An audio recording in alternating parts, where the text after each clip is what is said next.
way back in the 1980s, a TV producer named Heinz Saban was on a business trip in Japan. One day in his hotel room, he caught a show called Jodenshi Bioman. Hope I pronounced that right. The 8th iteration in a series called Super Sentai. He would eventually hear that there existed a French dub of the show that was somewhat popular. That's when an idea came to him. He thought, okay, so what if I took the fight scenes and villain footage from that show and added American footage and made it my own show?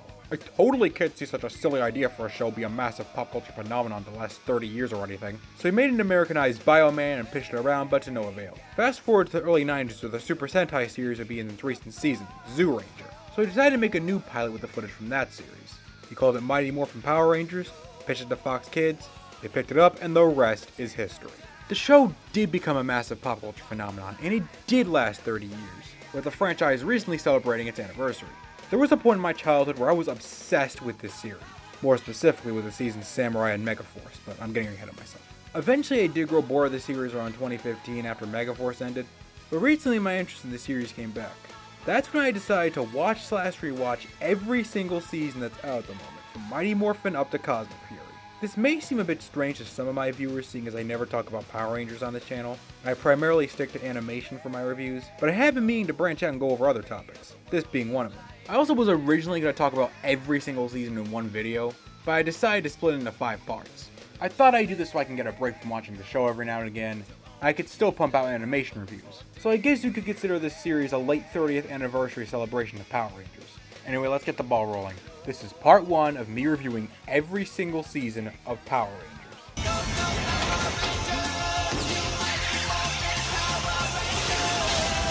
Here we are, folks. The season that started it all. Mighty Morphin Power Rangers, Season 1. Let's see how it holds up, says the same person who barely grew up watching the season. One day, 2 astronauts were exploring a strange planet when they came across what looked like a dumpster, and their first instinct upon seeing it was to open it. Terrible move though, as it would end up releasing the nefarious space witch, Rita Repulsa, along with her 4 henchmen, Goldar, the general and combat heavy one, Finster the monster maker, and Squat and Babu, the comic relief duo. Rita then decides to conquer the nearest planet, that planet being Earth. Zordon, a space wizard trapped in a time vortex who can only communicate through a big ass tube, catches wind of this. So he has his robot assistant Alpha 5 call upon 5 overbearing and over-emotional humans. Teenagers. He wants teenagers. Why does he want... Hoba! Why did he want teens in particular? Who knows, who cares, the story has to go somewhere. And with the 5 teens he calls upon are Jason Lee Scott, a good-hearted martial arts expert, Billy Cranston, a techno-whiz, Zachary Taylor, a wisecracking hip-hop enthusiast, Kimberly Hart, a ballet girl who's good at gymnastics, and Trini Kwan, the... Zordon gives the teens power coins to morph into the titular Power Rangers, along with giant mechanical dinosaurs to control that combine into a mech. The teens initially refused the offer to become superheroes because they found it too weird, but eventually come around after fighting Rita's putty patrollers in Goldar.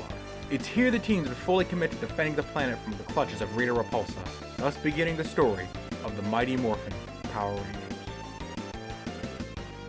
Anyway, this season's kind of whatever. I don't really mind the repetitive formula, as I think blank of the week shows can be fun. In Power Rangers' case, it's a monster of the week show, with Rita sending a different monster to fight the Rangers in almost every episode. I actually find it kind of fun to see what kind of crazy monster will be featured in an episode, see what powers they'll have, and especially what they'll look like. But the writing as a whole is standard 90s action kid show stuff, with riveting messages like littering is bad, or having confidence in yourself and never giving up, that one being a primary theme of the series, and learning to work together. Not bad messages to teach kids, of course, but really basic, especially considering the fact that kids shows like X-Men and Batman aired around this time, and went into much heavier subject matter. Some of the dialogue can also get a bit corny at times, especially the phrase, more phenomenal. Like, did they really think kids would be quoting that shit at school all the time? Thankfully, they did stop using it after a certain point. The fights are still enjoyable and well choreographed at least, even if a lot of them were filmed in Japan. That was something that definitely kept my attention when watching this. Characters aren't really that special either. Jason is the standard good-hearted leader who encourages the team to keep trying, like how he was the first one to convince the others to become Power Rangers the first time they were offered, for example. Or when the Rangers are close to losing to one of Rita's bad guys. He says a 10% chance of winning is still enough to keep trying. Not to sound sexist, but the girl Rangers aren't that interesting. Kimberly's a standard 90s ballet girl, and there's really not much to Trini other than being another martial arts expert, and translator to Billy's smart talk. I finally completed a narrow beam transmission module that will allow wave function over an extended interval. Well, aren't y'all excited? Well, I will be as soon as I figure out what you just said. He's created a communication device using microwaves. Speaking of whom, Billy's the smart one of the team, being the one to come up with inventions like the team's communicator watches that talk to one another, and a fucking flying car. In 1993, Billy Cranston was able to build this in his garage.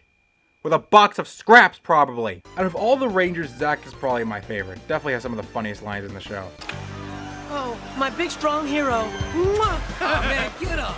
I like how he has his own style of martial arts where he utilizes breakdancing when fighting. Some might say this is a little silly, and I guess you're right, but I don't know, I think it's kinda neat. Anyway, Zordon's the standard mentor figure who guides the Rangers in their fights against Rita. Alpha 5 is cute, I guess, and he's voiced by Invader Zim. There's one more member of the Rangers I should mention. Someone who would join the team as the Green Ranger a bit later in the season.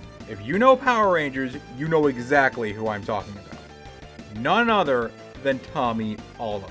He was introduced in the 5-part episode Green with Evil, also marking the first multi-part episode in all of Power Rangers, where we see he's just as skilled as martial arts as Jason, ending a competition they were having in a draw. Rita sees this and decides to brainwash Tommy and make him his evil Green Ranger, to destroy the Power Rangers once and for all. It's fairly common in recent superhero media to have a villain with the exact same powers as the hero, and while some have considered it tiresome, Green with Evil proves that this trope can be effective. Not only did Tommy wipe the floor with our heroes, but seeing as he has his own power coin, he managed to break into the command center, disconnect Zordon's connection to the team, leaving the other Rangers without any mentorship, and give Alpha a virus. He does so well that he made the Rangers consider giving up at one point, as I mentioned earlier. But Jason and Tommy duke it out once more, and Jason breaks Tommy out of Rita's spell, adding another member to the Power Rangers. Oh yeah, I forgot to mention Tommy also has his own Zord called the Dragon Zord, so there's that too. Despite being a new member though, in the next few episodes he's kind of brushed to the side, and only comes in at the last minute to use the Dragon Zord to help the Rangers. This could be either due to him being busy or captured by putties. Kinda hard to believe that someone who could beat the Rangers' asses and get captured by disposable putty patrols, but okay. Apparently the Green Ranger in the original Zoo Ranger footage wasn't around for too long and eventually died, meaning there wasn't much Green Ranger footage to work with. So in Power Rangers, they made an episode where Tommy's Green Ranger powers fade due to a candle Rita made that would revert his powers back to her. The Rangers do manage to prevent the powers from going to Rita by giving her Green Ranger powers to Jason, but after that Tommy leaves the show for a while, only making a cameo in Doomsday Part 2. Once Saban commissioned original footage for Power Rangers, more on that later, Tommy would come back where Zordon transfers some of his powers into Tommy, so he can get the other 5 power coins back from Goldar in an episode where Rita holds the Rangers' friends and family for ransom for the Rangers' coins. However, Tommy's powers are only temporary and would get weaker and go away eventually. Season 2. In terms of personality, there really isn't much to Tommy though. Even then he was still the most popular character and would stick around for seasons to come. Now let's go over some of the other residents of Angel Grove now. Angel Grove being the city the Rangers live in. There's Angela, there's nothing to her other than being a love interest for Zach. We also have the generic teacher character Mrs. Appleby, Principal Kaplan, not much to his character either other than a running gag where his wig falls off. There's also Ernie, the owner of the juice bar. I like him, he's a really laid back and friendly guy. Last but not least, we have probably the most famous side characters, Bulk and Skull. 2 dim-witted bullies who constantly make fun of our heroes for being goody goods. They're fine here, their humor's pretty basic, often going for childish slapstick, but they do have their moments. Oh, I want my mommy! Yeah, I want your mommy! And the actors are really great too, really selling the cartooniness. Not a whole lot to say about our main villains either. Rita Repulsa is your standard Saturday morning cartoon villain. I know Power Rangers isn't animated, but you know what I mean. I do enjoy her voice performance though, even if her voice make it grating to some. Goldar is your standard general. Finster looks like Falcor. Squad and Babu are the Bebop and Rocksteady of Rita's minions, if Bebop and Rocksteady were much less physically capable of engaging in combat. They never really served much of a purpose outside of like 2 episodes. One where Babu is doing some stuff with chemicals and makes a potion to turn the Rangers into funks. Well, Billy and Kimberly only drink it. And one time him and Squat end up making a pretty effective monster together. It looks stupid and it's clear they put together random crap for it, but again, it ends up being really effective. Kinda wish they just did more than being useless comic relief. A bit later in the series, we would get introduced to another general for Rita, Scorpina. Nothing special about her other than having a completely different form when she grows for some reason. Anyway, like I said before, Power Rangers is famous for taking footage from a Japanese show and filming American scenes around it. And you can really tell this is their first attempt at something like this. Some of the mixing of footage really can make the stories confusing. Like the second episode where the Rangers are trapped in a time vortex because Rita wanted to trap them there like she did Zordon. Then out of nowhere, she just decides to send out a monster to attack the Rangers, causing them to break out of the vortex somehow. They also established Billy can barely do karate in the first episode, but when he morphs, he's able to kick ass. There's also instances like in an episode the gang throws a surprise party for Zach, and like in all of these stories, Zach thinks his friends forgot his birthday and is pissed about it. Rita then decides to send out a monster to attack him, because when the other Rangers do show up, Zack acts like nothing happened, seeing as the Black Ranger didn't act upset in the footage. They also tend to reuse a lot of Rita footage. You face my putties in a test. Candle green with fire's flower. Bashi Shaba. Take Green Ranger's power. No label, you numbskulls. Dummies! Dummies!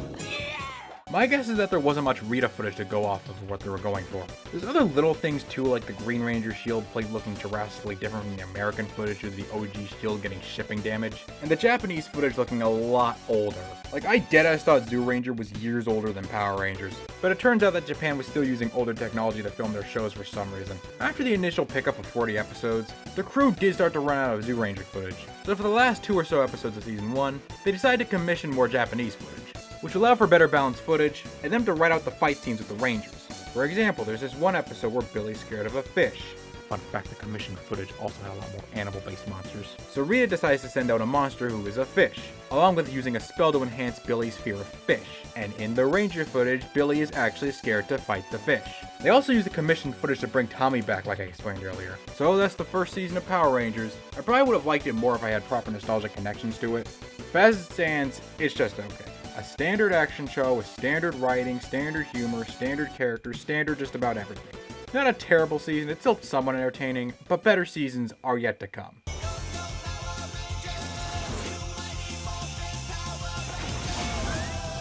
Season 2 was more or less the same Monster of the Week shenanigans and the same simple messages. With that being said, however, this season would contain major continuity changes that would become famous in the series. Again, if you know Power Rangers, you know what I'm referring to. But let's start with a massive change. A brand new villain. I love how the first episode of the season opens up with the usual season 1 intro, with Rita's iconic 1,000-year quote, and in the beginning we see Rita coming up with another scheme to destroy the Rangers. But a new villain invades her palace wanting to take over Earth. That villain being Lord Zed. A villain not found in any Sentai footage and was exclusively made in America. And he sure as hell wouldn't be the last. Zed berates Rita for her many failed attempts at destroying the Power Rangers, and kicks her out of the palace by shrinking her down, putting her in another dumpster, and launching her into space. As a villain, Zed may not be anything special in terms of writing, but he's definitely an improvement over Rita. Not to say Rita didn't have any genuinely good plans to destroy the Rangers like the evil Green Ranger, or holding the Rangers' friends and family for ransom, but some of them can also be stuff like ruining Kimberly's parade float model, making Billy even more scared of fish, wanting a picture of the Rangers removed from the school time capsule, trapping Kimberly in another dimension. Not as a trap for the other Rangers or anything, just to mess with Kimberly because she was having a bad day. Zed still has his fair share of not great plans, and some of his monsters can still be pretty silly, but his plans are definitely more effective. Like how in the first 2 episodes of the season, he decides to strip the Green Ranger of his powers, and he eventually succeeds too, or using a shape-shifting ape monster to deceive the Rangers, trying to turn the Rangers against each other via mind control or a spell that makes Zack and Billy see their friends as putties, or wanting 16-year-old Kimberly to be his queen. Damn, Zed, I knew you were evil, but I didn't know you were this evil. Also, notice how Kimberly's dressed like Rita here. You're gonna want to remember that. Anyway, there's more I could say about Zed, but that'll come later. Let's talk about how the Rangers developed this season. I say development quite loosely, by the way. Like I said earlier, when Zed first came to Earth, his first goal was to strip Tommy of his Green Ranger powers. As the episodes go by, he would get closer and closer to succeeding until he finally managed to do so in the Green No More 2-parter. Also, this is where Zed makes evil Green Rangers out of 5 random bullies that never come back after this 2-parter. But not only are these costumes ass, we never get to see them in action. Thankfully, the evil Power Ranger team concept will be fully realized in future seasons. Anyway, Tommy loses his Green Ranger powers for good this time and leaves the series for another few episodes. Aside from the episode after Green No More, where we see Jason's guilty that he wasn't able to stop the green candle in time, you don't really get to see how Tommy's departure affects the Rangers. Especially Kimberly, because her and Tommy became a couple last season. I guess this is because it wouldn't be too long before Tommy would return the 2-parter White Light, where Zordon and Alpha leave the command center to work on something. That being a brand new Power Ranger, the White Ranger. And who could be taking up the mantle, you may be wondering? Well, it's none other than everyone's favorite Power Ranger character, Richie. Nah, of course it's Tommy. But who's Richie? Well, he, along with Zack's cousin Curtis, were characters made to be potential candidates to become the White Ranger had Tommy not been able to somehow. They made minor appearances in previous episodes, though Curtis did have more prominent roles, to where in case they did become the White Ranger, the audience would have known who they were. But nah, Tommy came back and he wouldn't leave the show again for another 2 or so seasons, leaving Richie and Curtis completely forgotten about. The White Ranger powers are pretty cool though, I guess. Comes with a white tiger Zord that Tommy can control with his movements, which is quite neat. Talking Sword's a bit weird though, but hey. Speaking of new Rangers, around this time the actors for Jason, Zach, and Trini left the show due to poor payment, so they had to write their characters off the show and replace them with new characters. However, after the 3 left, they still hadn't filmed the last few episodes they were said to appear in. So to work around this, they had to use stock footage of previous appearances, or lookalikes for when their faces weren't on camera. They also used really shitty soundalikes for the Ranger scenes even before the 3 left. Hey, you 2 up there, are you okay? That's great. I'm gonna cut you down to size! Man, it backfired on me! In the show's universe, Jason, Zach, and Trini left because they were chosen to go around the world by the World Peace Conference to spread world peace or whatever. And Zordon's cool with this, seeing as it can help out the world in another way that doesn't involve punching goofy-ass monsters. So they used some sort of power they got from a planet Zed completely destroyed with a massive Zord he had called Serpentera, to transfer the red, black, and yellow Ranger powers to 3 new teens who moved into Angel Grove. Adam, Rocky, and Aisha, who were introduced in episodes before this, and they would help out the Rangers by fighting the Putties, or in one instance, being the ones to save the Rangers and the rest of Angel Grove from Zed's plankton mind control. I'll give kudos to the writers for building up the power transfer by introducing the 3 new members in the World Peace Conference in prior episodes, so audiences would be eased into the changes. The problem is that these 3 new characters really aren't that interesting. Again, not saying that Jason, Zach, or Trini were the most complex or intriguing characters, but at least Jason and Zach had identical personalities and traits I can point out. What's there to these 3? Adam has confidence issues in a few episodes? Okay. Aisha fills in the best friend role for Kimberly? And Rocky, he's the goofball slacker type, but they only really delve into this 2 seasons later. See what I mean? There really isn't much development or personality to these 3, and it kind of makes the show hard to sit through. Not unwatchable per se, but there's only so much the simple kid show writing I can handle. And when half of the cast gets replaced with less interesting characters, it makes it hard for me to care about what's happening. Anyway, now's a good time to talk about Zed again. As the season went on, Zed would become significantly less threatening. Where when he was first introduced, he was pretty damn serious and actually succeeded in getting rid of one of the Ranger powers. Later on, not only would he not have any other victories, but his plans would become more silly and Rita-esque, like putting a spell on Rocky to make him want to have fun more, or making a purse monster just to ruin Kimberly and Tommy's date. Zed would only get more silly once Rita came back for revenge. In that 3-parter, her dumpster crashes on the moon, and she sneaks back in to find Finster. Been a while since we saw him.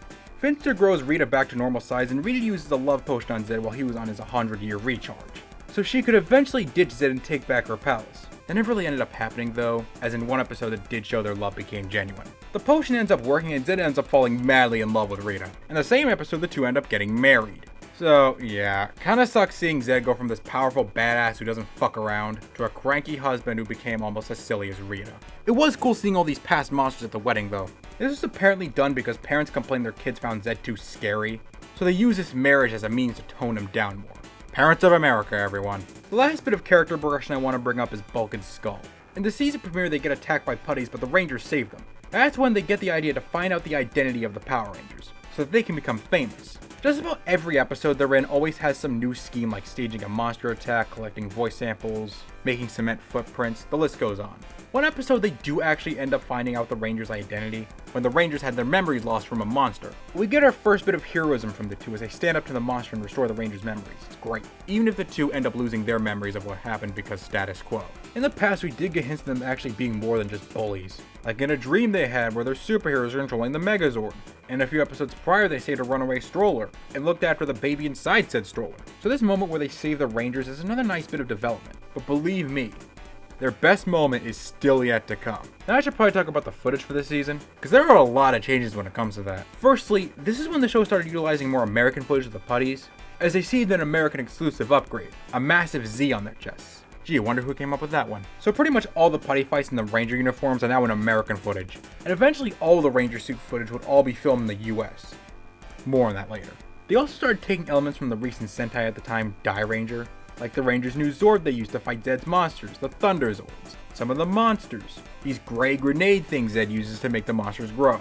Even the White Ranger and his Zord, though this did have drawbacks. One being some of the commissioned footage being left over from the season 1, so for the first few episodes of the season we see the remaining footage and monsters from that. This also means the Thunder Zord and commissioned footage monsters couldn't share a screen together, seeing as at the time the Zord suits weren't shipped over at the time. And later on we see them start using the Die Ranger monsters. Most of the monsters there couldn't share a screen with the Rangers. So yeah, in terms of quality, this isn't really much different from season 1. I like some of the changes to the continuity, like Bulk and Skull trying to find out who the Power Rangers are, and the White Ranger and his Zord is kinda cool. But I'm not a fan of the new Rangers, and while Zed does start off as a fresh new threatening villain, he would later be dumbed down to another goofy Rita type villain.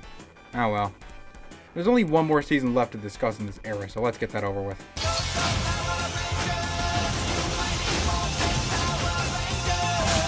Before we talk about the season, we should first go over the original Power Rangers movie. I originally considered reviewing the movies for this retrospective, but decided not to because, well, I just didn't feel like it. Especially seeing as 2 of the 3 theatrical movies aren't even canon. So maybe I'll make a separate video on the movies one day, I don't know. So if I'm not talking about the movie, why am I bringing it up? Because it may not be canon, but certain aspects like the Rangers' new ninja powers and ninja Zords, along with these alien creatures known as the Tanga Warriors, would actually be carried over into the season. Anyway, these elements were introduced around the beginning of season 3, in the 3-parter, The Ninja Encounter.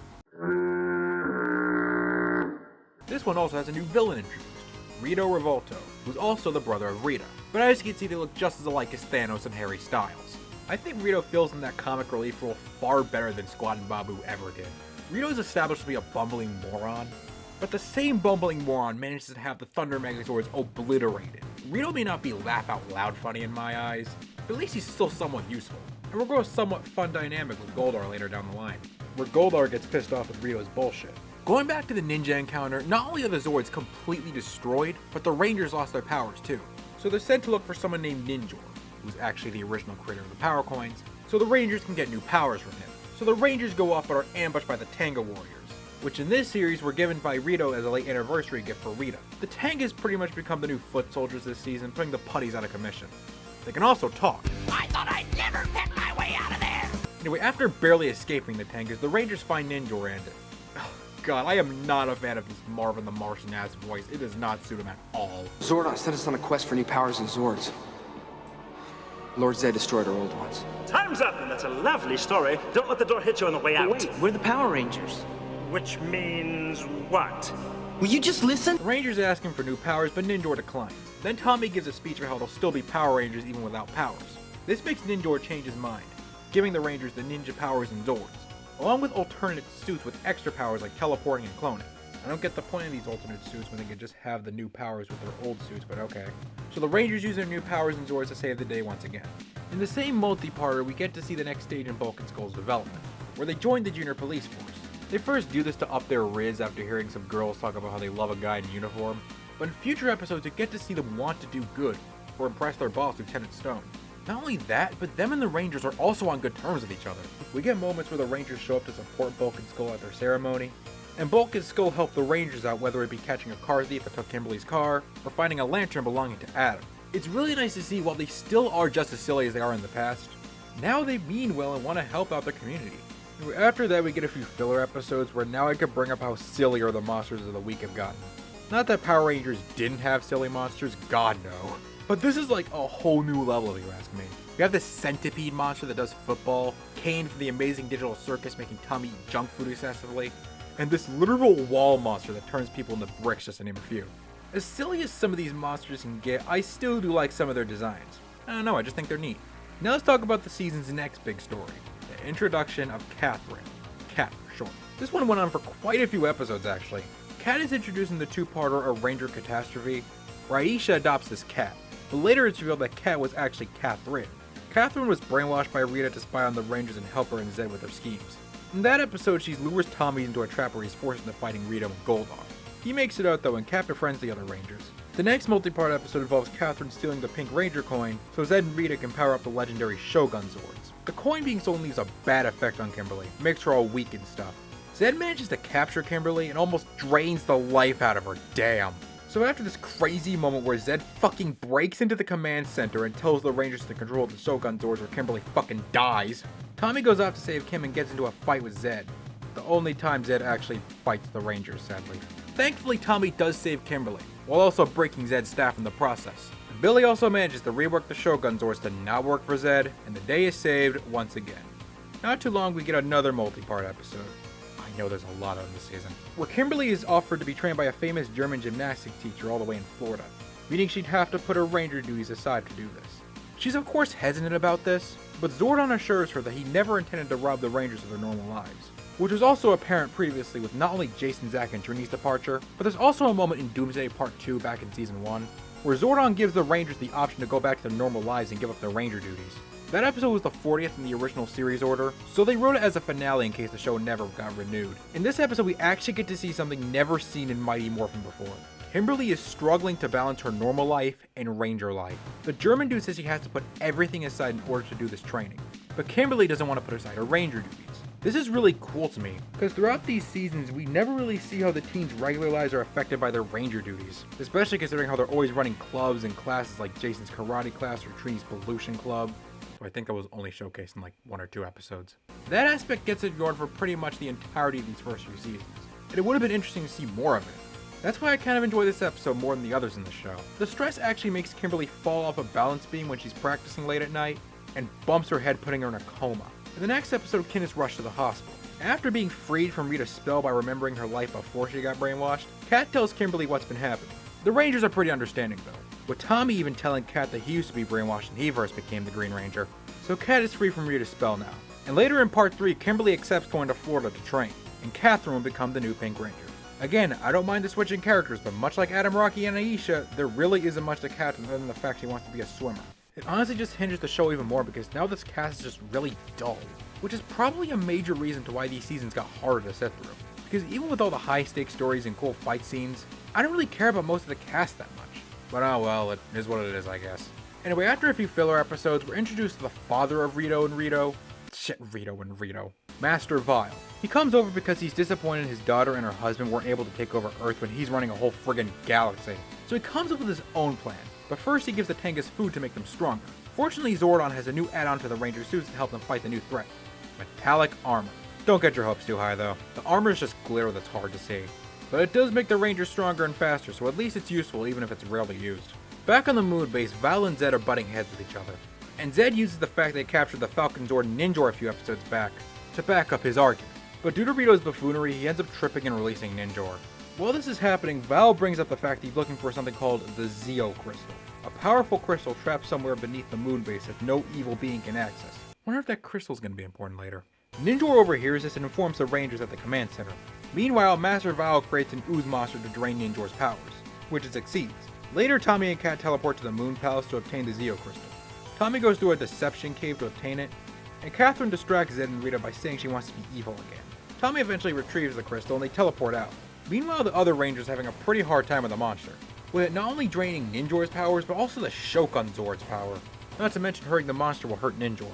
Vile manages to send the Zords somewhere else, so the Rangers have no choice but to retreat. That's when Vile ends up doing the most evil, heartless, and disturbing thing imaginable.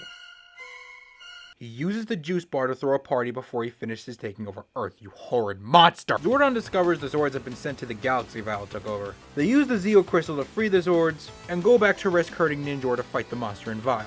The Rangers win, but Vile decides to stick around for a while. Later, the Rangers split the Zeo crystal into pieces and spread them across time to keep them extra safe. In a later episode, Master Vile would use an orb to revert the world to an earlier state, meaning the Rangers would become kids again. Not the first time this happened, actually. This will lead to a 10-episode miniseries, but might as well be part of Season 3 as a whole. For just about the whole thing, the Rangers are kids trying to become adults again. So to substitute as the planet's saviors, Zordon calls upon 5 aliens from the water-based planet Aquitar, who just so happen to also be Power Rangers. These characters are just fucking dull. We don't learn much more about them besides what's being presented already. At some point, the group manages to bring Billy back to his normal age, but Zed and Rita actually manage to destroy the Rangers' power coins. Zordon says they'll need the Zeo crystal to help fight off Zed and Rita. So the Rangers get sent back to the time periods where the crystal parts were left, to find them and overcome personal obstacles while doing so. Meanwhile, Goldar and Rito get stuck under the command center when trying to detonate a bomb to blow it up. The Rangers get the Zeo crystal parts in their time periods they were sent to, and they head back to the command center, except for Aisha, who for some reason decides to stay in her time period to heal animals, while a girl named Tanya goes to the present to become the new Yellow Ranger. It's also seen in the next season that Tanya adjusts to the new time period pretty damn quickly. With that said, the Rangers along with everyone on Earth are back to their proper ages. And once again, the day is saved thanks to the Power Ranger! Of course not. Goldar and Rito take the crystal and manage to blow up the command center, thus ending the era of the Mighty Morphin Power Rangers. The Mighty Morphin seasons are by no means bad. There's some stuff I enjoyed for sure, but with its simple writing and two-dimensional cast, it wasn't very easy to sit through. There's only so much cool action I could sit through before I yearned for some more depth to them. And I would appreciate the more serious story-heavy sagas the show has to offer more if I was more invested in the characters. The original cast is fine as is, and I'm not fully against the changes in members. I think they handled the replacements mostly well, but once the new characters rolled in and showed almost no notable personalities or growth, it really hindered the show in its later years in my eyes. However, I do acknowledge how iconic the series is, and without it we wouldn't have the much superior seasons yet to come. So with the Mighty Morphin era over and the Zeo era on the horizon, will Power Rangers Zeo be any better? Let's find out.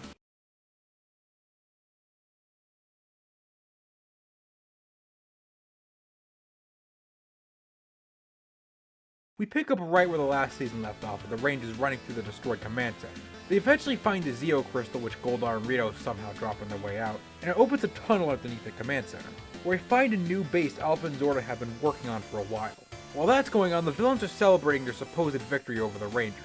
But it doesn't last long as a brand new villain arrives to Earth and attacks the moon base. This force is so dangerous that their first instinct is to book it and go live with Master Vile.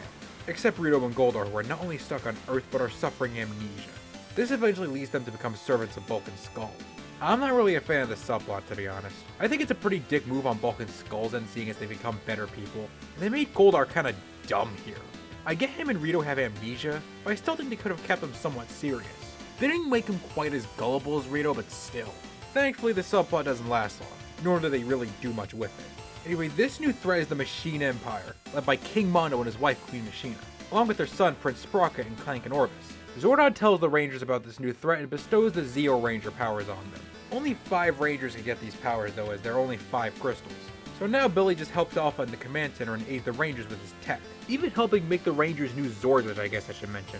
First few episodes aren't really anything special, just standard Monster of the Week shenanigans, this time being robots instead of monsters. Despite all the build-up and hype they received in the season premiere, King Mondo and the Machine Empire aren't really much better than Rito or Zed, clearly using the same Monster of the Week tactic they did. Not to mention their plans and monsters can be just as silly as before, like mind controlling a bunch of kids, or a robot that makes people fall in love with machines. There's also our new foot soldiers this season, the Cogs. Much like the Machine Empire, they're made out to be much deadlier, but we later see they're just as disposable as the Putties and Tangas were. King Mondo does have a pretty cool design though. Not the most menacing design, but I dig it. Anyway, like I said, other than Billy graduating early, which I guess schools can just do, and leaving for Aquatar for a few episodes, there really isn't much to say about the first few episodes this season. Later on though, lots of things would happen to Tommy. In the 3-parter No Business Like Snow Business, he gets a letter from Kimberly saying she's dating someone else, which makes him pretty upset. This would sort of be done to set up a new romance between him and Catherine. In the same 3-parter, Catherine does try to hook Tommy up with a famous snowboarder, but that doesn't really go anywhere. Really not a whole lot to say about this 3-parter, honestly. Anyway, back when Tommy was turned into a kid and had to find his part of the Zeo Crystal, he was given a half of an arrowhead by an Indian dude. In Zeo, Tommy would meet a Native American named Sam Trueheart, who looks quite similar to the guy he met back in his Zeo quest.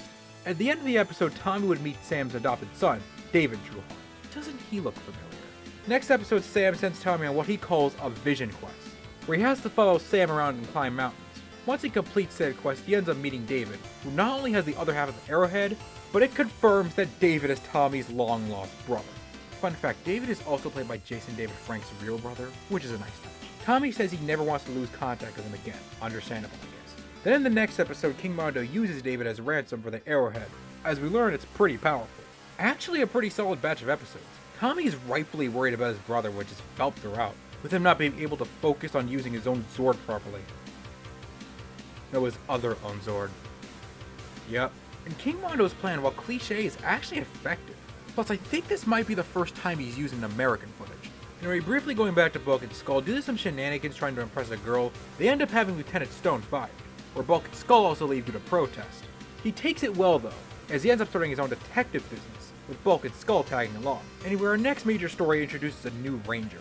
One day when the Rangers are fighting off Cogs used as a trap by King Mondo, a pyramid crash lands onto Earth, and said new Ranger helps the others beat the monster of the week.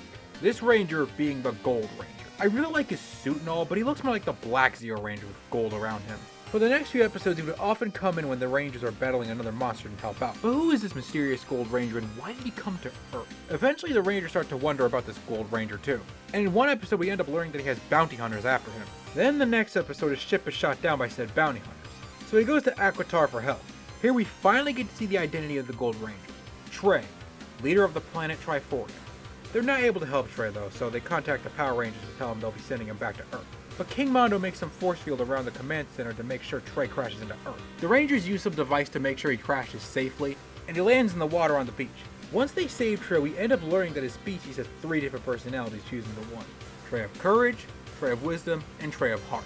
Trey also tells the Rangers that his species often travels to other planets to fight evil, but this recent battle with the bounties left him weak, so he has to find someone else to give the powers to. Fortunately, the Rangers decide to have Billy claim the Gold Ranger powers, which was foreshadowed in previous episodes with Billy constantly disappearing. After getting ambushed by Cogs, the Rangers head back to the command center and try to give the powers to Billy. But Billy can't gain the Gold Ranger powers because of some stuff he inhaled when the command center first blew up. Yeah, I don't know either. So Tommy goes out to get another contender to be the Gold Ranger, who's wearing sunglasses and a bandana to keep it a secret from the audience.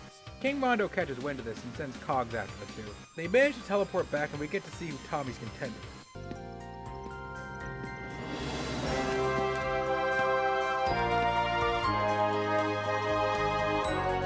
That's right, Jason is back for the rest of the season. Apparently the ratings for this season weren't that great, so they thought bringing Jason back would help. And hopefully he got paid better this time around. Then the Rangers get new Zords to help fight off King Mondo's new robot. Oh yeah, while all this is happening, Rita and Goldar get a message from Rita and Zed telling them to come back.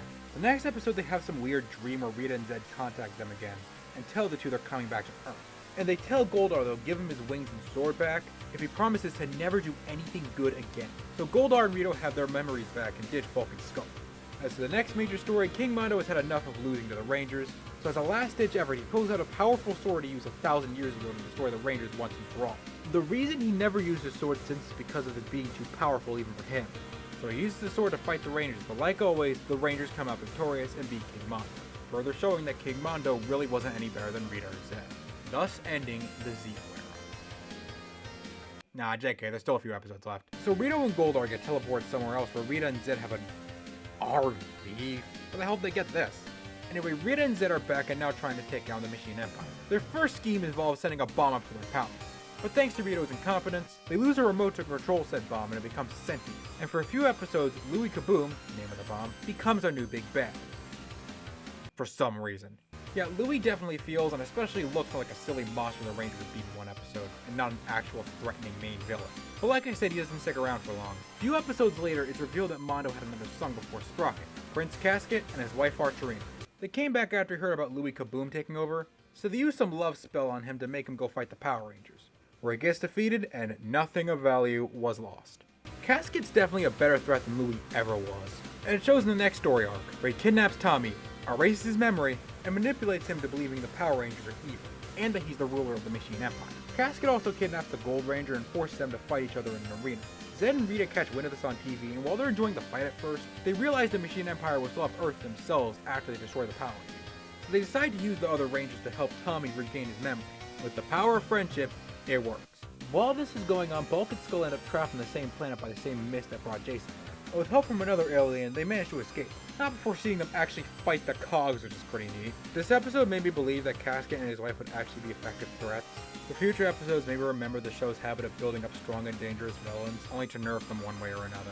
With two of their next plans being to mess with Catherine because Archerina is jealous, and unironically believing some stupid snake thing Bulk, Skull, and Stone have as some secret weapon. In the same episode that's the snake thing, King Mondo returns, leading to Casket and Archerina to retreat through their own plans. Not only that, but in the next episode, the Rangers discover that due to a delayed malfunction in the device they used to bring Billy back to his normal age back when they returned to kids, Billy starts to rapidly age. Rangers get help from the Aquatars, where they try to use some device to bring Billy back, but to no avail.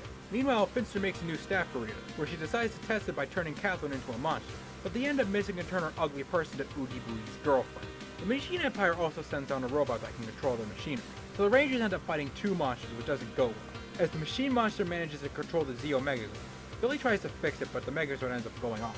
The Rangers try to use the Zeo Ultrazord to help Billy, but the two monsters end up controlling their Megazords and duke it out. The Rangers manage to trick the Purse monster out of the Ultra Zord and regain control of the Zeo Megazord. Meanwhile, the Equations use water from their fountain and use to restore Billy, but it doesn't end up working that much, so they decide to send him to their planet for better treatment. Not after our first major Ranger team up with the Zeo Rangers and Alien Rangers, which become a staple in most future seasons.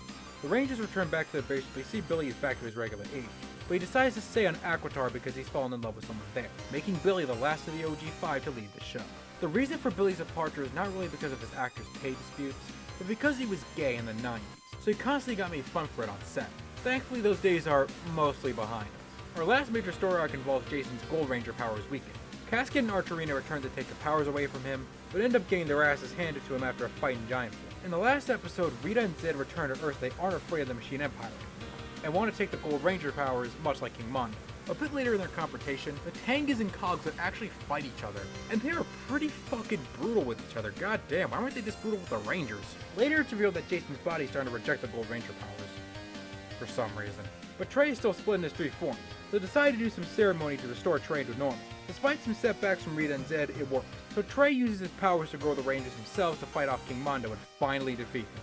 Last thing to bring up is the moment where Zed gives the Machine family a gift that turned out to be a bomb, now ending the story of Power Rangers Zeo. Sorry if it feels like I'm just recapping what goes on in these first 4 seasons instead of giving actual opinions, but that's just because there isn't a whole lot to say in terms of plot. Despite the suit changes, the new villain, new Zords, and new music, Power Rangers Zeo is more of the same from the Mighty Morphin. Again, I don't hate these first few seasons, but this show has gotten exhausting with how simple the writing is, how dull the cast has gotten. But with what I heard about the next season, I don't think this binge will get any better.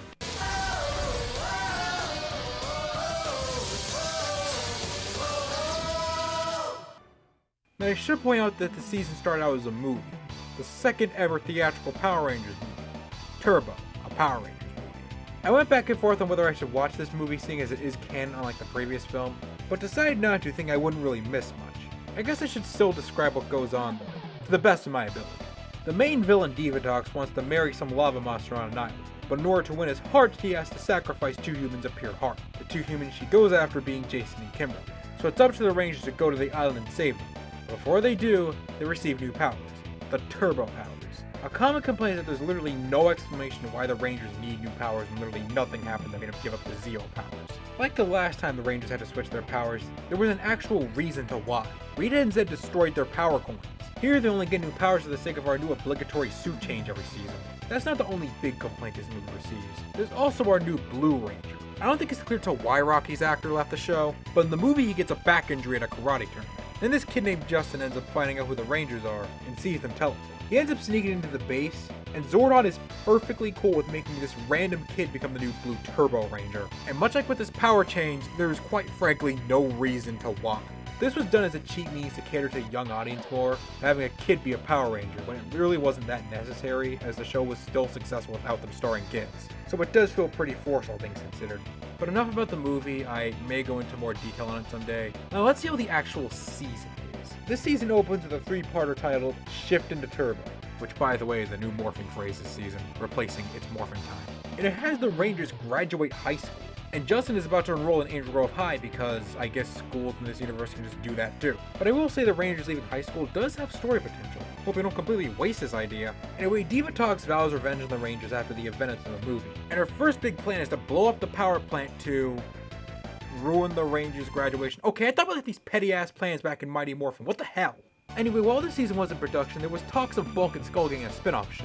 That never really happened. So the two couldn't really do much filming for a good chunk of the season. So how did they get around this? By having a subplot where they turn into chimps. Okay.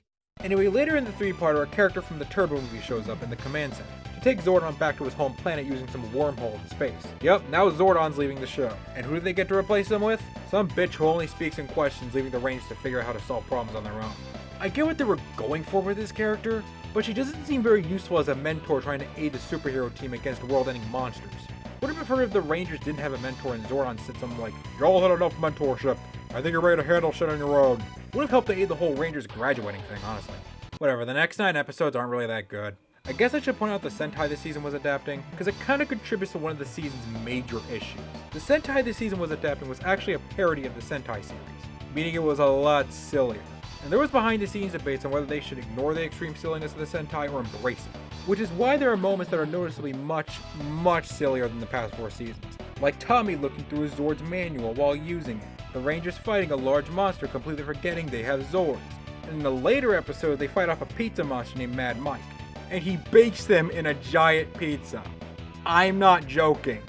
This one moment makes the first 4 seasons look far more mature. I also don't really like Divatox or her minions. They're clearly much less threatening than the villains we've had before. Divatox tends to bitch and whine more than the past villains. Elgar is essentially a much less threatening Rito, and the other 2 minions don't really do much. Their foot soldiers, the Piranatrons, do look pretty cool though. And these 2 henchmen do have nice designs. Except Elgar, he's fucking hideous. Anyway, eventually we reach our next story where something crash lands onto Earth. Divatox and her crew discover it, seeing some robot, the Blue Centurion. They take it back to their submarine, and the Centurion says it has a message for Dimitri, the name of the Rangers' new master. Divatox does an impression of Dimitri to get to play the message. The message itself says that Divatox will join forces with past villains to conquer the universe and divide it amongst themselves, but a group of unknown heroes will stand in their way. They trick the Centurions into believing the Power Rangers are evil and must be destroyed, but I'm sure you know where this is going to go. They eventually clear things up, and now the Centurion is an ally of the Rangers. Going back to Bulkhead Skull, the 2 find a crater from one of Divatox's torpedoes, thing she uses to grow her monsters. They get in close and the radiation turns them back into humans, but they become invisible for an episode until they fully go back to normal. The rest of the season's about them trying to get new jobs, but to no success. Anyway, now it's time to replace almost the entire Ranger team. What? Shocking and out of nowhere? I know! Apparently Tommy and Kat's actors were interested in leaving the show to pursue other things, so the team thought they would replace Adam and Tanya too. Anyway, remember when Jason, Zach, and Trina were being replaced? Remember how they not only established the replacement Rangers episodes prior, but also established why their characters were leaving the show with the World Peace Conference? What about Kimberly's departure? Well, we established Catherine episodes prior, where the reason for her departure was through some gymnastics training in Florida. You know how those felt natural and had build-up? Well, ain't the case for this season. Granted, we do get to see 2 of our replacement Rangers, Carlos and Ashley, 2 episodes prior. One episode they play a significant role and the other was a cameo. But we don't get to see the other 2 replacements until the actual replacement episode. There's also no proper reason for Tommy, Kat, Tanya, and Adam to quit being Rangers. They're not pursuing any other careers or joining another group. No, Dimitri just says there comes a time where they have to let Rangers go. For some reason. And so now TJ, Cassie, Carlos, and Ashley are the new red, green, yellow, and pink Rangers respectively. Justin stays because, well, gotta keep empowering our kid characters, I guess. Well, as poorly as this transition was done, I do have to give credit for this.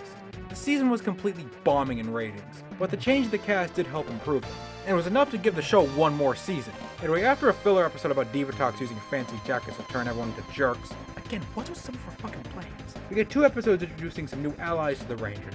2 mini-Zords called Lightning Cruiser and Stormblaster, and a new Ranger who can turn himself invisible called the Phantom Ranger. He was a character in the Sentai this season's adapting, but he wasn't actually part of the team. Later on, it's revealed Divatox has a brother, General Havoc, who takes her and her crew into his base and introduces his own version of Serpentera, Metallosaurus. He uses it to fight the Rangers and successfully captures the Turbo Megazord. Already this guy's a better villain than Divatox. Why wasn't he the villain this season? Anyway, he then learns that the Phantom Ranger has a life source that's his Ruby, so his next move is to get rid of him. The Phantom Ranger appears and leads the Rangers through tunnels where they eventually find 5 brand new Zords, the Rescue Zords. And much like the Shogun Zords, it's somewhat established that they've been there for a while. The Rangers use the new swords to destroy the Metallosaurus, but Havoc comes up with a new plan.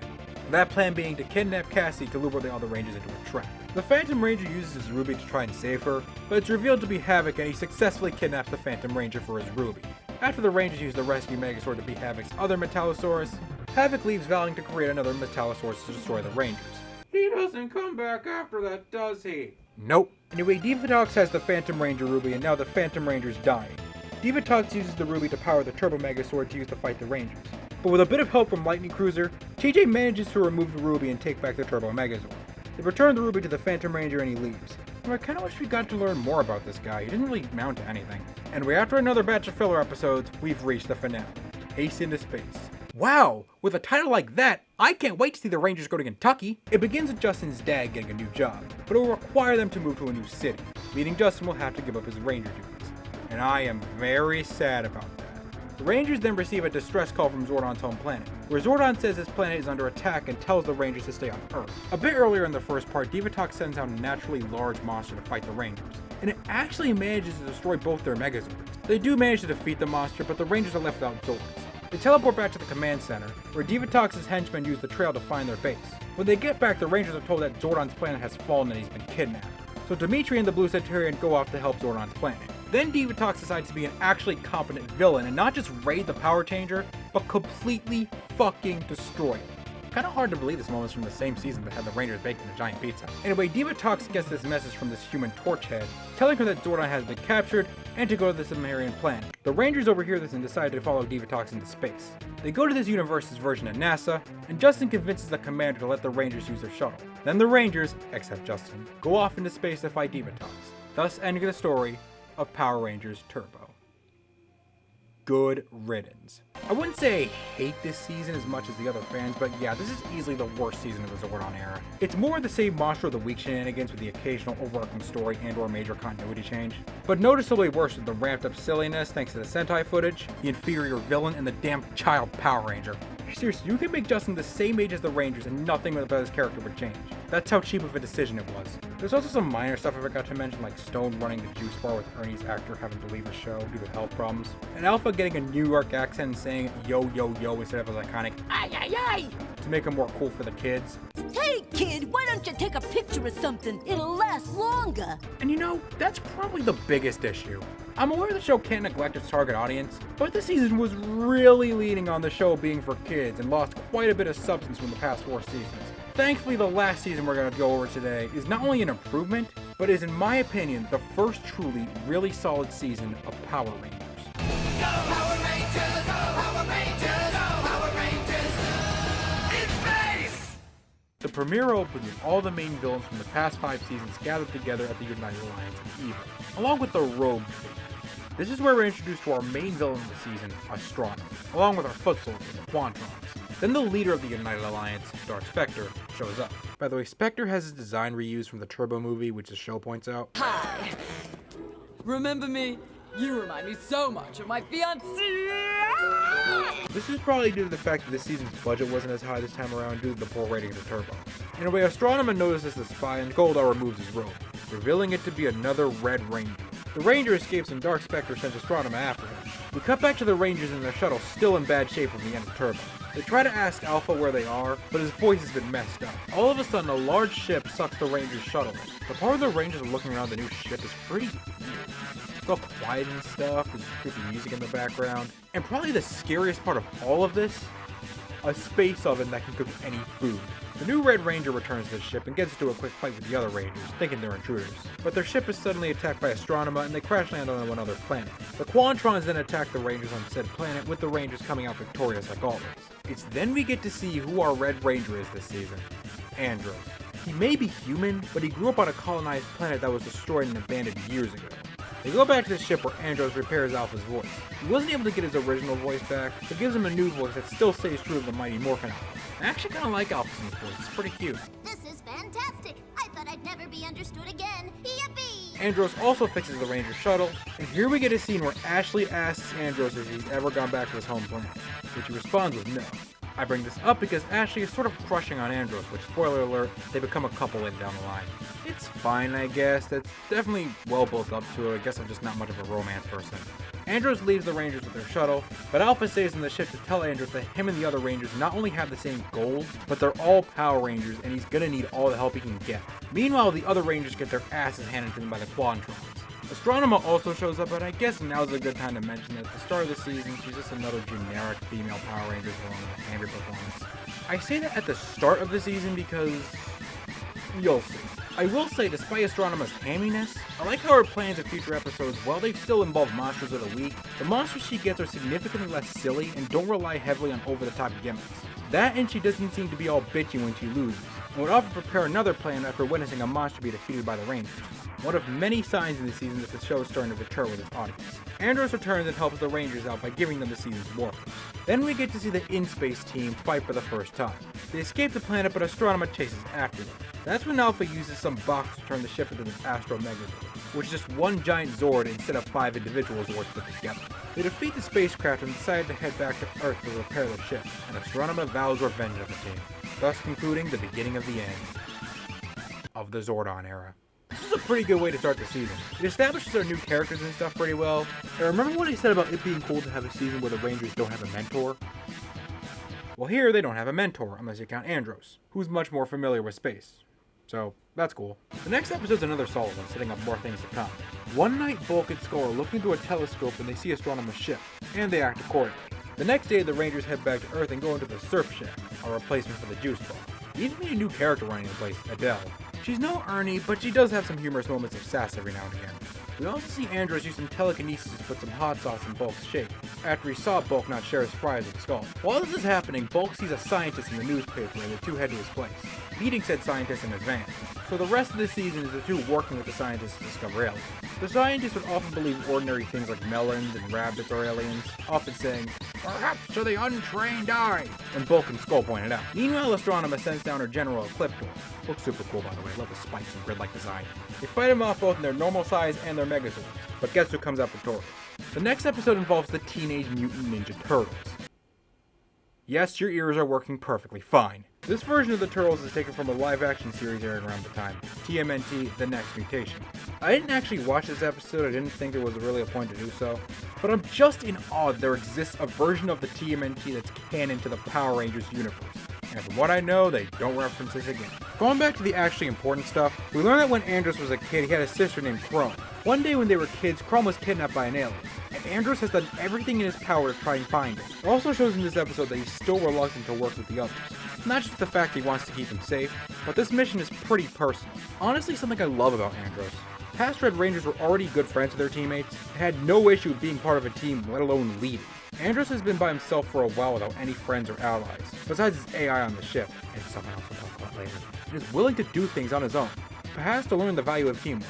Easily the best of the Zordon era Red Rangers. I know I sort of said earlier that teamwork good isn't the most complex message, but I like how a Red Ranger, a leader of a team, has to learn this lesson, and it takes more than one episode for him to do so. After 3 not so interesting episodes, we get one that involves a monster who actually doesn't want to be evil. Not the first time the show explored this idea, as back in season 1 one of Trini's dolls got turned into a monster. It wasn't really evil though, only wanting to collect things, it was more so manipulated by Rita. For some reason though, the episode ended up being a dream. In this episode, the idea is better realized, with this wasp monster being forced into fighting the Rangers and terrorizing the grove by Astronomer. He only really did this out of obligation and believing monsters have no hearts, and he isn't really the best at being evil. This character's honestly kinda wholesome. It was interesting seeing him constantly question if he should be evil or not. And at the end of the episode, he gives a little girl her balloons back after terrorizing her party. Definitely one of my favorite episodes of the series thus far. The next episode is one where we see Zordon again, contained on a planet where Divatox and her forces take him away. The Phantom Ranger spots them and tells the other Rangers the location of Zordon, and they take chase. Astronomer sends out a monster to attack Earth as a distraction, so the Rangers have to go back there. In this episode, we're also introduced to a new Zord called the Delta Megazord. And as for the Phantom Ranger, we were supposed to learn his identity in the finale. The finale was also originally going to be 3 parts instead of 2 parts, but due to time, that never really happened. So like I said, the Phantom Ranger didn't really go anywhere. A few episodes later, we're introduced to a new villain, Dark Honda.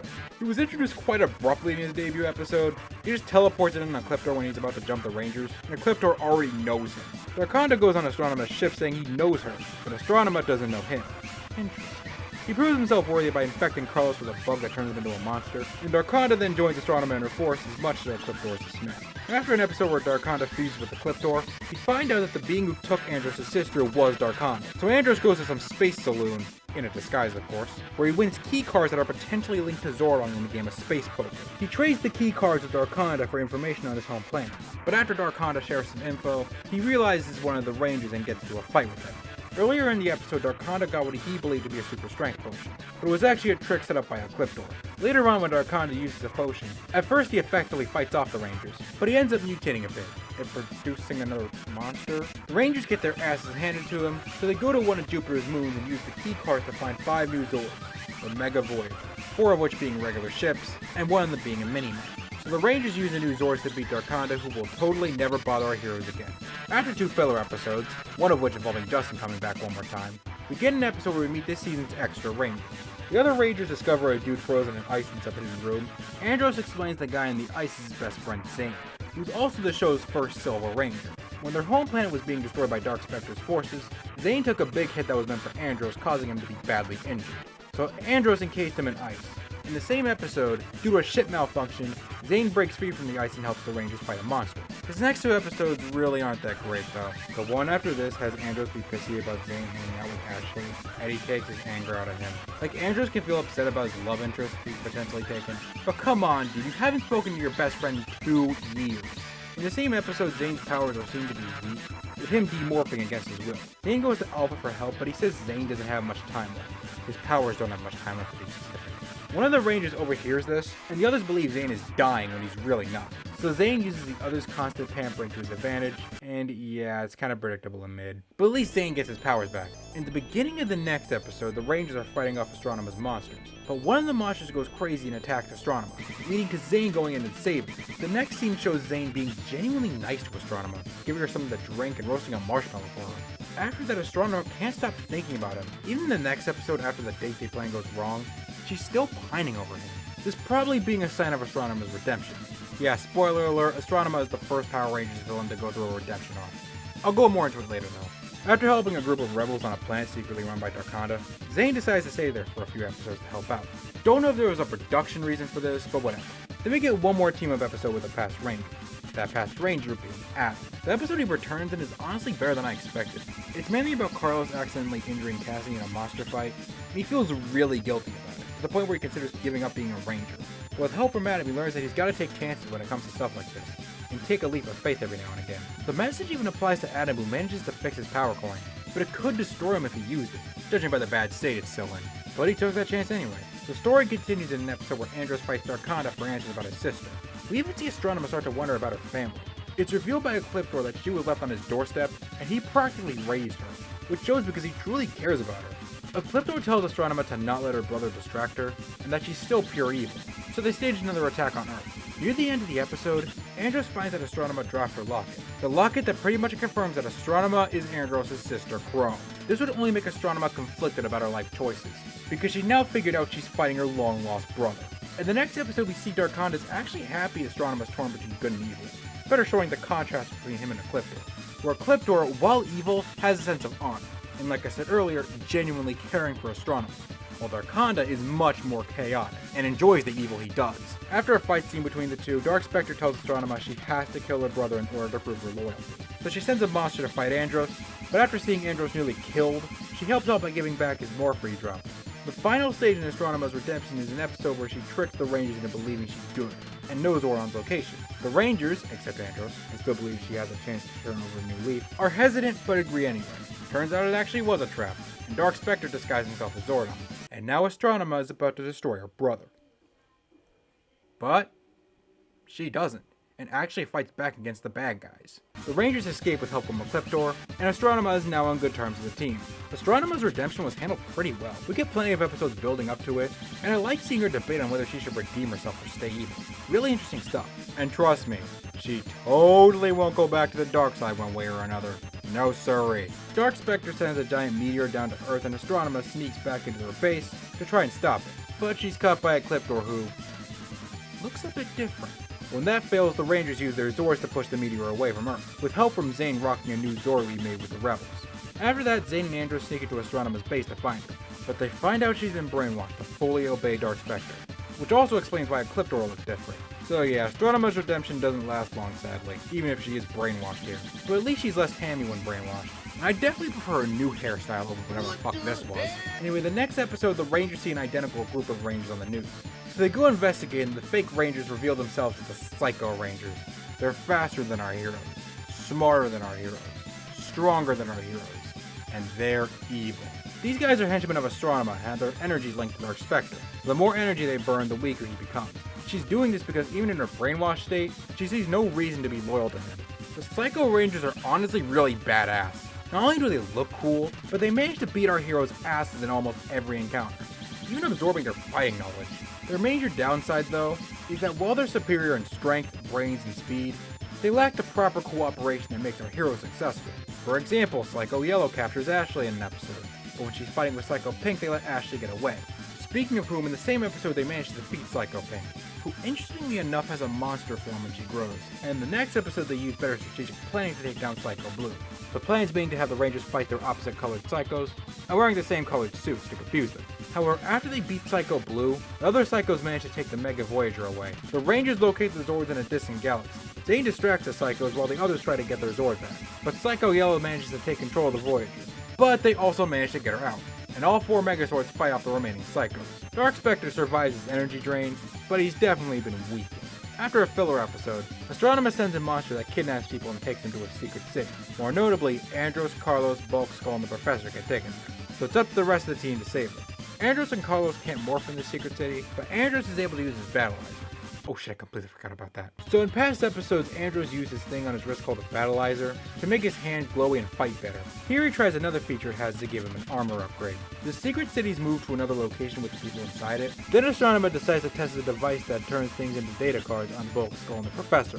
Astronema wants to use the device to create an army to conquer the Earth. The Rangers find the city, but the ghosts of the Psycho Rangers follow them. Yes, the Psycho Rangers have ghost forms apparently. The Rangers fall into Astronema's trap and are successfully turned into data cards. So almost the entire team has been defeated.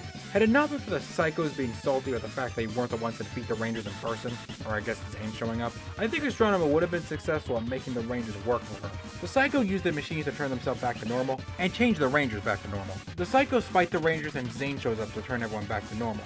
The Rangers lead the Psychos back into the facility, and turn them into data cards. The place explodes before Zane gets the cards, leading to Astronema to obtain them later on. Don't get your hopes up, the Psychos don't come back for the rest of the season. After 2 more filler episodes with a Delta Megazord and Mega Voyager get destroyed in each one, we finally reached the grand finale of the season's building towards, and what was supposed to be the finale to all of Power Rangers. Countdown to Destruction. The episode opens with Dark Spectre telling Astronema it's time to send all the villains to conquer the universe. So we see all the villains attack other planets along with past heroes, like the Alien Rangers, the Phantom Ranger, the Blue Centurion, and the Gold Zeo Ranger. We also see that Astronema is now holding Zordon captive. The rebels from a prior episode talk about what to do, with Zane also being there, and he decides to get help from the other Rangers. Zane gets back to the ship, but they then discover a crap ton of Astronema's ships heading to Earth, so the Rangers take action. They fight off Astronema's forces and save some lives, but they're eventually overwhelmed. Meanwhile, Darkonda grows tired of working under Astronema, especially as he only has 1 life left. So he takes the ship, and as Dark Spectre shows up, Darkonda shoots a powerful beam from Earth at Dark Spectre, successfully killing him. Not before Spectre gets one last fight into Darkonda, now leaving Astronema in charge. Ecliptor and Astronema then send a message to the universe, saying she's their supreme leader, and that good will perish and evil will reign supreme. Zordon, still trapped in Astronema's ship, tries talking her out of it, which ends up making her brainwashed chip glitch. Astronema then heads to Earth, and tells everyone she wants the Power Rangers by the next day, or Earth will be destroyed. Later that night, everyone is panicking at the situation, wondering why the Power Rangers aren't there to save them. But Bulk reassures everyone to have faith in them. That was pretty cool. After Zane shows up with the other Rangers, Andros gets the idea to head to Astronema's fortress and talk her out of what she's doing. The other Rangers tell him that she's completely changed, but Andros does not accept that. So Andros leaves, and the next day Astronema starts asking about the Power Rangers again before blowing up the planet. That's when this happens. Let the destruction of Earth be— Wait! I am the Blue Ranger.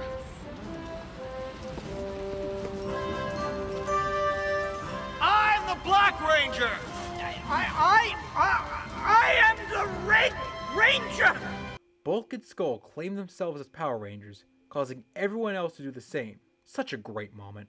Crazy to think that these two started off as Disney Channel bullies, then they became better people, had a few other jobs in between, and now here they are, sacrificing their lives to save their home planet. Now that's character development.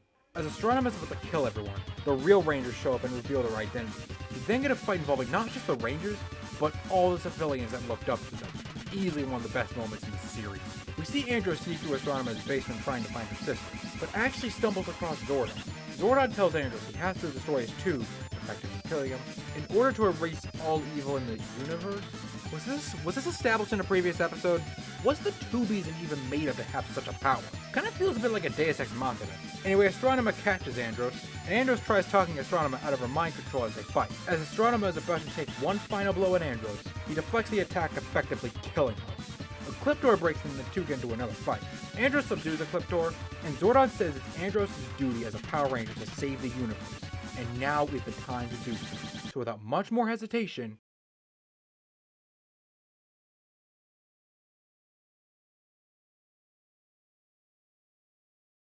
Andros smashes Zordon's tube, releasing the wave of good energy, and Thanos snapping all the villains out of existence.